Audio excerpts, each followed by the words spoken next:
हाय दोस्तों, आप सब कैसे हैं। आशा करती हूँ आप सभी लोग अच्छे होंगे।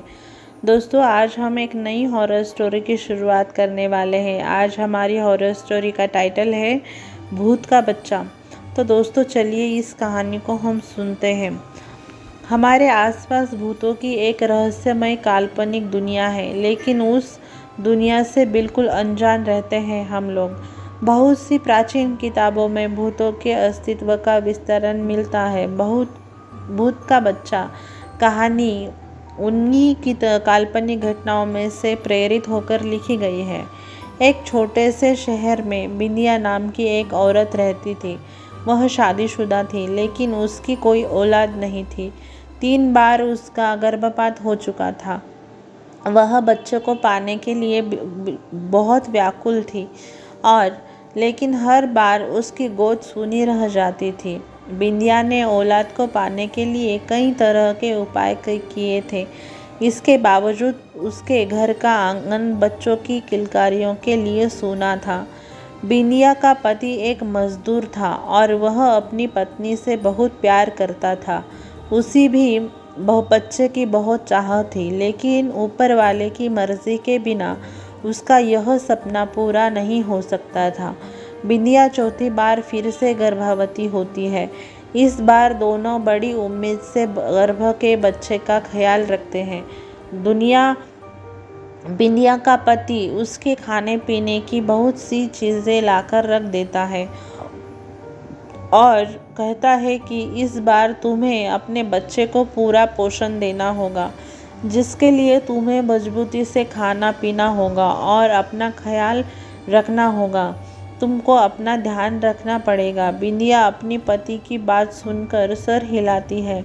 दरअसल वह अंदर से टूट चुकी है। बच्चे को पाने की उसने सारी हदें पार कर चुकी है और उम्मीद से होती है, लेकिन अपने पति का आत्मविश्वास को देखकर वह अपनी हिम्मत बढ़ाती है और तय करती है कि इस बार वह माँ बनकर ही रहेगी। आधी रात होते ही बिंदिया के पेट में दर्द शुरू हो जाता है। अचानक बिंदिया के पति की नींद खुलती है और वह बिंदिया को अपनी गोद में लेटाकर हौसला देता है।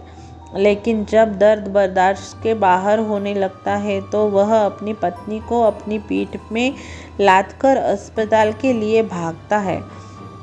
रास्ते में बिंदिया बेहोश हो जाती है। बिंदिया का पति उसे वही ज़मीन पर लिटा देता है और ज़ोर ज़ोर से मदद के लिए चिल्लाने लगता है। तभी पास में स्थित शमशान से एक चंडाल निकलकर आता है। उसके हाथ में एक पानी का ग्लास होता है। वह आते ही बिंदिया के चेहरे में पानी छिड़कता है। बिंदिया धीरे धीरे अपनी आंखें खोलती है। तभी बिंदिया के प्रसव पीड़ा बढ़ने लगती है। बिंदिया का पति उसे ज़ोर से पकड़ लेता है और उसका हौसला बढ़ाने लगता है। शमशान का चंडाल अपने कपड़ों से राख निकालकर बिंदिया के पेट में लगाता है, जिससे बिंदिया की तकलीफ़ शांत हो जाती है और कुछ ही पल में एक बच्चा पैदा हो जाता है। लेकिन काफ़ी देर तक जब बच्चे में कोई प्रतिक्रिया नहीं होती तो बिंदिया रोने लगती है, क्योंकि यह बिंदिया का चौथा बच्चा था जो पैदा होते ही उसे छोड़ गया। बिंदिया का पति बच्चे की मौत से दुखी हो जाता है, लेकिन वह अपनी पत्नी के सामने अपना दुख व्यक्त नहीं कर सकता। तभी उसकी नज़र चंडाल पर पड़ती है। चंडाल हाथ जोड़कर आंख बंद किए हुए कोई मंत्र पढ़ रहा होता है। अचानक बिंदिया के बच्चे की आंख खुल जाती है और वह किलकारी मारकर रोने लगता है। बच्चे की किलकारी सुनते ही बिंदिया और उसके पति अपने बच्चों को गले से लगाकर चूमने लगते हैं। कई सालों बाद उन्हें संतान का सुख प्राप्त हुआ था। दोनों शमशान के चंडाल को धन्यवाद देते हैं और उसके चरणों में गिरकर उसका अभिवादन करते हैं। चंडाल बिना कुछ बोले शमशान में वापस लौट जाता है। बिंदिया का पति अपनी पत्नी और बच्चे को साथ में लेकर घर पर वापस आ जाता है। दोनों अपने बच्चे के साथ बहुत खुश होते हैं। एक रात बिंदिया की नज़र खुलती है तो वह देखती है कि उसका बच्चा कमरे में पैदल चल रहा है, लेकिन वह तो सिर्फ 2 महीने का है। बिंदिया सोच में पड़ जाती है कि इतना छोटा बच्चा कैसे चल सकता है। वह अपने पति को जगाती है, लेकिन गहरी नींद में होने की वजह से वह नहीं उठता। बिंदिया डरते हुए अपने बच्चे को गोद में उठाकर बिस्तर पर लेटा देती है, लेकिन उसके मन में डर की दस्तक हो चुकी थी। सुबह होते ही वह अपने पति से रात की बात बताती है। बिंदिया के पति को उसकी बात पर भरोसा नहीं होता। उसे लगता है बिंदिया ने कोई सपना देखा होगा और उसी को सच मान बैठी है। वह बिंदिया को समझाता है और अपने काम में चला जाता है। अपने पति के जाते ही बिंदिया अपने बच्चे को पालने में लेटाकर घर के काम करने लगती है। घर के काम के बाद बिंदिया अपने बच्चों को दूध पिलाने के लिए उसके पास जाती है और वह डर जाती है।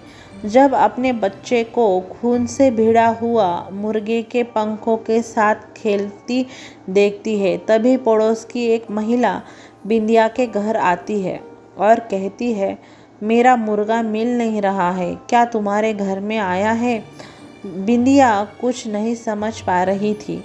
उसका दिल मानने को तैयार नहीं था कि इतने छोटे से बच्चे में इतना बड़ा मुर्गा खा लिया था।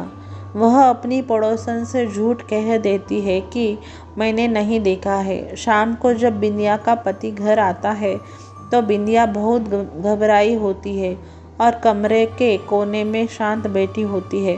वह आते ही बिंदिया से कहता है, क्या हुआ, तुम क्यों ऐसे शांत बैठे हो? तभी वह अपने पति के गले लगकर रोने लगती है और कहती है, यह कोई साधारण बच्चा नहीं है, क्योंकि आज इसने पूरा जिंदा मुर्गा ही खा लिया। बिंदिया का पति यह बात सुनते ही हक्का बक्का रह जाता है। वह जल्दी से उसे शमशान की तरफ भागता है जहाँ यह बच्चा पैदा हुआ था। वहाँ पहुँचते ही उसे वही चंडाल फिर से दिखाई देता है। उसने पास पहुँचते ही वह कहने लगता है, बाबा, वह बच्चा तो असाधारण है, क्या उसे कोई भूत बाधा आई है? लेकिन चंडाल को सब कुछ पहले से ही पता था। वह कहता है, तुम्हारा बच्चा तो पैदा होते ही मर गया था, लेकिन तुम लोग बहुत दुखी थे, इसलिए मैंने एक प्रेतात्मा को तुम्हारे मृत बच्चे के शरीर में प्रवेश करवा दिया था, जिसकी वजह से वह जिंदा है। लेकिन वह एक अमावस्या तक ही प्रेतात्मा उस बच्चे के शरीर में रह सकती है और उसके बाद तुम्हारे बच्चे की सांसें बंद हो जाएगी। चंडाल की बात सुनकर वह उनसे इस समस्या के समाधान पूछता है। चंडाल बताता है कि यह तो तुम्हारे कष्टों की शुरुआत है। अगर वह बच्चा तुम्हारे घर में रहा तो हर दिन तुम्हारे लिए घर में मौत का तांडव होगा, क्योंकि यह भूत का बच्चा है। लेकिन यदि बच्चे की माँ शमशान में सारी रात उस बच्चे के साथ भूतिया साधना करे तो तुम लोगों की जान बच सकती है। बिंदिया का पति अपने घर पहुंचकर अपनी पत्नी को सारी बात समझा देता है, लेकिन वह अपने बच्चे से जुदा नहीं होना चाहती थी। वह कहती है, जब तक मेरा बच्चा मेरे साथ है, मैं उसे जानबूझकर अपने से अलग नहीं कर सकती, भले यह मेरी जान ही क्यों न ले ले। बिंदिया के पति को अंदाज़ा था कि उन्होंने बहुत बड़ी आफत पाल ली है। वह मन में तय करता है कि जब बिंदिया सो जाएगी तो वह उसके बच्चे को उससे अलग कर देगा। बिंदिया का पति रात होने का इंतज़ार करने लगता है। जैसे ही बिंदिया सो जाती है वह बच्चे को लेकर शमशान पहुंच जाता है और चंडाल के पास जाकर कहता है, बाबा, ये आफत आप ही संभालो, बस हमें बचा लो। चंडाल बच्चे को देखते ही उसे डांटते हुए कहता है, तुमने अपने साथ साथ मेरी मौत का भी इंतज़ाम कर लिया है, जो इसे इसकी माँ के बिना ले आए। चंडाल के इतना बोलते ही बच्चे की आंखें लाल हो जाती है और वह ज़मीन पर खड़ा हो जाता है। चंडाल बच्चे के सम्मोहित में वशीभूत हो जाता है और वही शमशान में बने हुए एक गड्ढे में गिरकर बेहोश हो जाता है।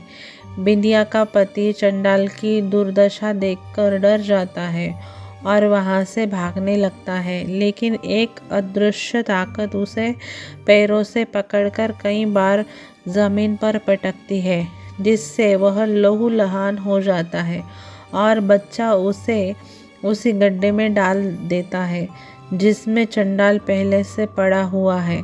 दोनों के गड्ढे में जाते ही शमशान में जोरदार हवाएं चलने लगती है और मिट्टी उड़कर उसी गड्ढे में जाने लगती है और देखते ही देखते दोनों जिंदा ही दफन हो जाते हैं। यहाँ दूसरी तरफ जैसे ही बिंदिया की नींद खुलती है, उसका बच्चा उसके बगल में लेटे हुए मुस्कुरा रहा होता है, लेकिन बिंदिया के पति का कुछ पता नहीं चल पाता हुआ है। वह रात भर अपने पति का इंतज़ार करती रहती है और इसी के साथ साथ कहानी का पहला भाग समाप्त हो जाता है। दोस्तों, आपको अगला भाग सुनना है तो कमेंट बॉक्स में लिखना ना भूलें। हम आपके लिए अगला पार्ट भी लेके आएंगे, पार्ट 2। तब तक के लिए आप ये कहानी आपको कैसी लगी आप कमेंट में लिखना ना भूलें। और आप हमारे चैनल पर नए हो तो हमारे चैनल को सब्सक्राइब कीजिए, लाइक कीजिए। आपको कहानी कैसी लगी कमेंट बॉक्स में लिखना ना भूलें। दोस्तों, कल मिलते हैं एक नई कहानी में। बाय।